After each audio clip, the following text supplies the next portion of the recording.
We're going to each share a final thought with you before we unveil the portrait.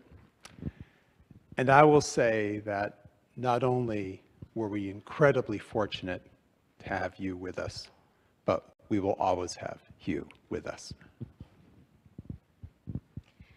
Okay, so if I were going to follow the rules and be decorous, I would say I incorporate by reference what everyone has said and will say. But today I am not going to follow the rules. Sorry, Nancy.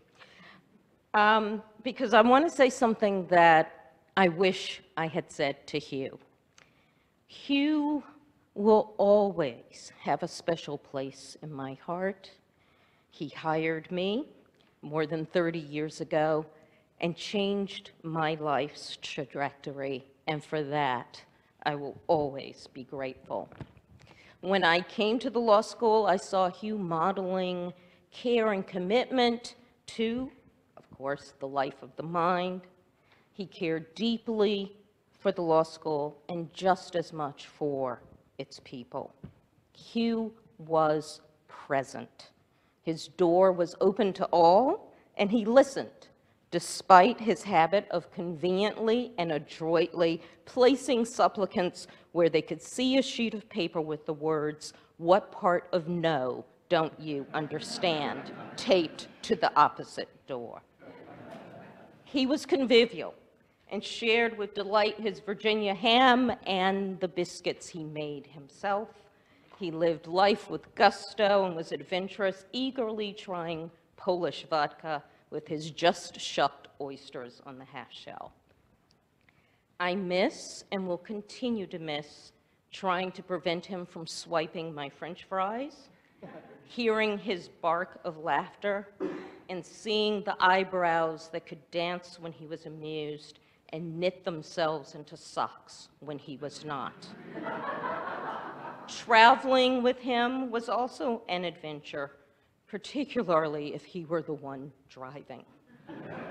So thank you, Nancy, Alex, Charles, and Charlie, for letting me grab the mic and speak this little bit about Hugh, who was singular. As Shakespeare wrote, he was a man, take him for all in all. I shall not look upon his like again.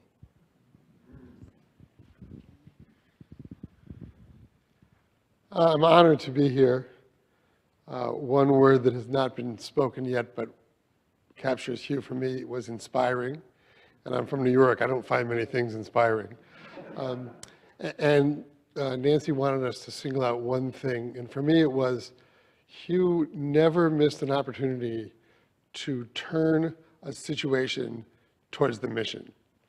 Every speech, every moment, the phrase, the life of the mind that we've been talking about so far, it's a great phrase, but it also happens to perfectly balance between teaching and scholarship so that no one has to feel slighted. And I think that he thought about that all the time.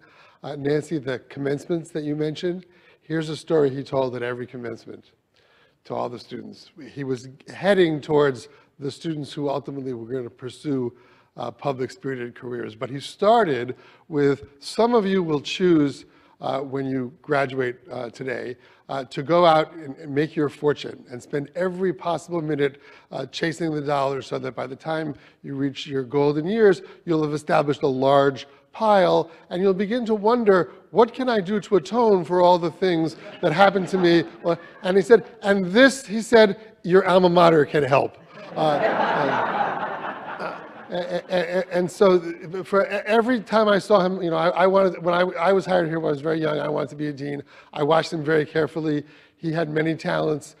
Most of us mere mortals lack, so they couldn't be imitated. But to the extent that he could be imitated, he was a tremendous role model, and I'm forever grateful for having known him.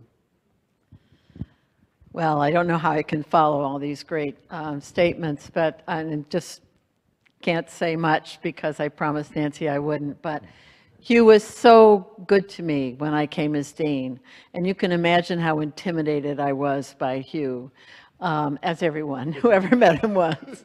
And then I opened my drawer, and there was a whisk broom so that I could sweep before people, and sweep in the desk that I inherited from Hugh that he had thoughtfully left behind for me. And he said, Nell, I'm going to be the ideal former dean. I'm not going to meddle. I'm not going to be that person. But of course, he'd come by my office. How are things going? And then he cared about hiring great faculty, and he did hire great faculty.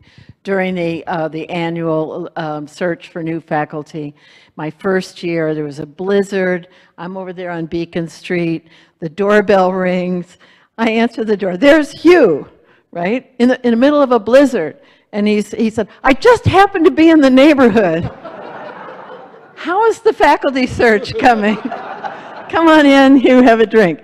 So I love him, as we all did. I loved him, and I miss him. And Nancy, thanks so much for doing this, because I wanted to have a chance to mourn him properly and celebrate him properly. So thank you. Ready? Oh, we're doing the thing.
We're done.